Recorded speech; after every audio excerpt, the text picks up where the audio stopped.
Twins come alive at the plate today. Buxton, Lee, Royce, they all go deep. They help avoid the 4-game sweep. Final score versus Detroit, 8-1 in Game 4. We got the full deep dive. It's coming up next on the Minnesota Twins Postcast. This is the Twins Postcast, your instant game reaction for the Minnesota Twins. Part of the Locked On Podcast Network, your team every day. What's going on? Back in the lab, back at it. Another Minnesota Twins Postcast right here on the Locked On Sports Minnesota Network. Your team every day. Luke Inman at Luke_Spinman. Got my main man, Theo Tollefson. Give him a follow on X at Theodore Tollef1+. All the work he's always putting up over at Zone Coverage. And then, Theo, I asked this to Lou just the other night. Maybe you got a little bit better finger on the pulse here. This time, 2 years ago, Target Field was packed. Game in, game out. You fast forward to now. Obviously, after the trade deadline, massacre, the product they've been putting on the field as of late, not a lot to cheer for. So despite a beautiful, Sunday afternoon, take the kids to a game, I got to imagine, and I don't have the numbers in front of me, I have no idea, but this has probably turned into one of the worst seasons attendance numbers-wise we've seen in a while, is it not? Yeah, this is going to be the worst attendance year, non-COVID related, that we've seen in the Target Field era for sure. There was only Are you saying ever? Ever? No, at Target Field. Oh, sure. Yeah. Okay. No, I don't think we're getting early years Metrodome numbers, thankfully. Okay. That would be even worse. But yeah, this is going to be the worst probably in Target Field history. They didn't even announce 20,000 last night when I was there. Yeah. So I don't know. Hopefully they got a little more today with a Team Hall of Fame induction of Corey Koski, which is always a little bit of a draw. At least gives the fans something good to remember in a tough time. So there is that, but yeah, this is it. It's going to be hard to crack even 1.7 million, I think, this year. Remind me, Target Field inaugural season was what, 09, 08, 09? It was 2010. Okay, all right. So worst in 15 years, more or less. Yes, so that's what we're looking at. Not great. 8-1 was your final today, so that's good. 58-66 now on the year. Lots to get into. Biggest turning point from today. I want to hand out our game MVP plus a quick preview for the A's series, Joe Ryan on the mound. That's on Tuesday. But first, quick reminder, today's episode, it's brought to us by Game Time. Game Time, download the Game Time app, create an account, use code LOCKEDONMLB for $20 off your first purchase. Let's just jump right into the game here first and foremost. Let's get into the biggest turning point to kick things off. Time to reveal where the game was won or lost. It's the turning point. A 6th spot in the third. Haven't been able to say that many times this year. Buxton, Brooks, Lee, and Royce, they all go deep. They bust this thing wide open, bottom third. That made it 7-0. But you tell us, biggest turning point today. When was it and why? Oh, Brooks Lee getting a grand slam off his old fishing buddy, Chris Paddack there. I mean, that just cemented things, avoided a 4-game sweep at home against the team that's most likely going to win this division. Yeah. So, yeah, I mean, just hand it to Brooks Lee. I mean, Buxton getting some more pop in there, which was 3-hit Dave. Felt good for him. Royce Lewis finally getting a home run at Target Field, the first one he's had all season there. So, I mean, a lot of things just to scratch away the series, making sure it's not a brutal sweep there, at least letting things go in, let the good vibes roll into the off day tomorrow, and then you're set up for 3 games against Oakland, and then hopefully from there you can have a better series against them because they haven't been performing as well. But you got some hitters that you need to be a little cautious of. Brent Rooker, Nicholas Kurtz. I mean, those are 2 guys you just definitely want to be, cautious when throwing to them in the strike zone. Yeah, it helps to just stop the bleeding, even if it's just for a game after what they've been going through the last week or so. Let's get into our game MVP as well. This is the Locked On Player of the Game. All right, you said it. Brooks Lee, grand salami off his boy, Chris Paddack. If you didn't go Brooks Lee, though, who's number 2 for game MVP? Who you got? Probably the only time we're going to bring up his name on the show, Thomas Hatch, delivering of good 5-inning start to kind of hold things together after his last outing where he walked 7 Yankees and threw 99 pitches out of the bullpen. This time around, it's a much better result. Against the Tigers, only gives up the 1 run. So you got to take what you can get from him there. Obviously not going to be a starter in the long term, but, just be glad you got this one from him. Yeah, what is his kind of prognosis, I guess, for the long term? Is he sticking around in 2026? I mean, he's a long contract. No, okay. No, he's journeyman starter reliever. He's not going to be going. I don't see him in the plans beyond this year. I mean, he's pitched himself into a situation where he can definitely stick it out for the rest of the year. But I mean, he's going to be one of the guys that they let go at the end of the season just to clear up some roster spots when they need to make some moves to protect guys who are Rule 5 draft eligible. So, I mean, hopefully he pitches well enough that he's in a situation where he gets a decent minor league deal with an invitation to spring training for a team. But, I mean, that's the player type he is. Enjoy him now while we got him. That's what you're saying. Yeah. Twins fans, enjoy your Thomas Hatch experience this August of 2025. Nerdy stat of the day. You got any crazy crazy analytics? Well, the Twins were one of only 4 teams going into today that didn't have a grand slam this season. So now they are not going to be in that little hole there. The only one I know for sure off the top of my head, the Royals don't have one. So at least they will not be in the bottom of the division with that now too.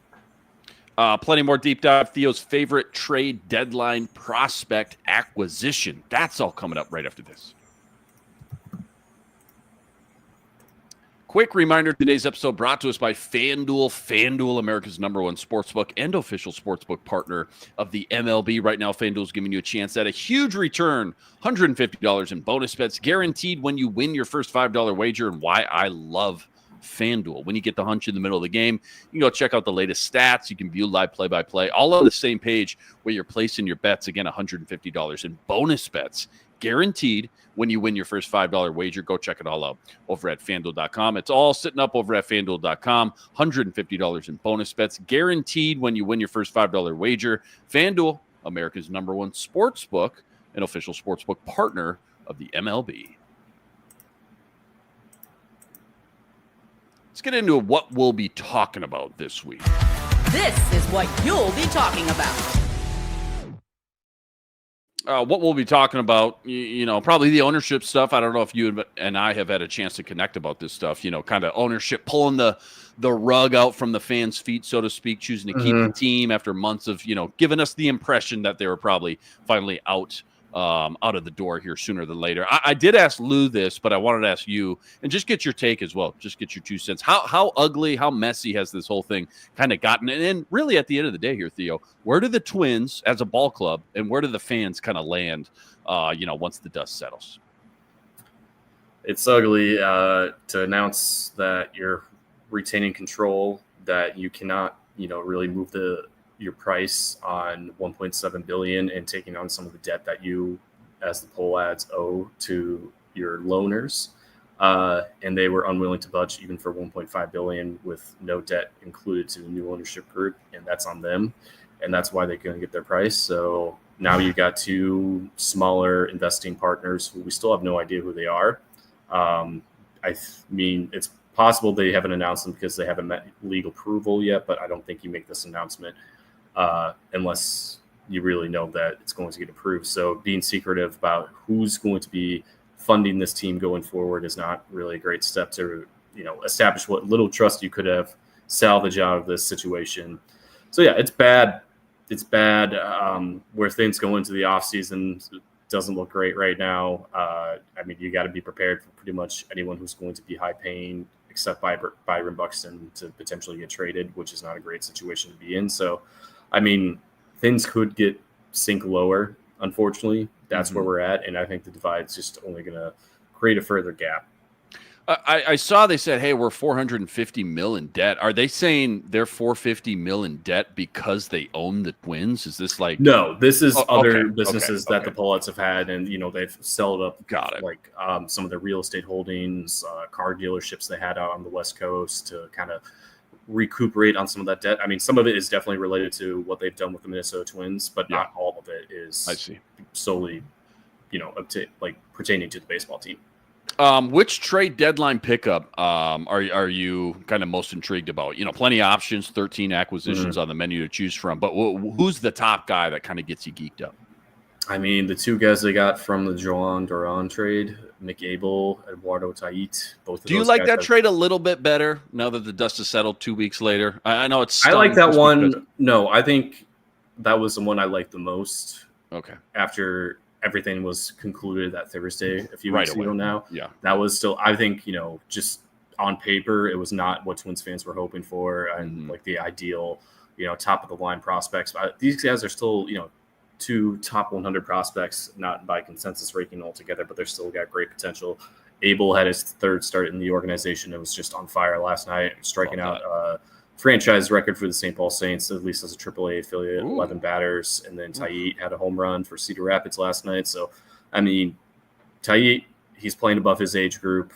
He's only 18. He's might be here before he's 21. Love that. So that is something to be excited about. And Mick Abel, I think it's very safe to say, if it's not by the end of this month, certainly sometime in September, we're going to see him pitching in the Minnesota Twins uniform. So when you add those 2 guys into the mix, where do you think the Twins farm system kind of ranks now post all these deadlines? MLB.com did their updates earlier this week, and they are ranked 2nd, only behind the Dodgers in the league. Wow.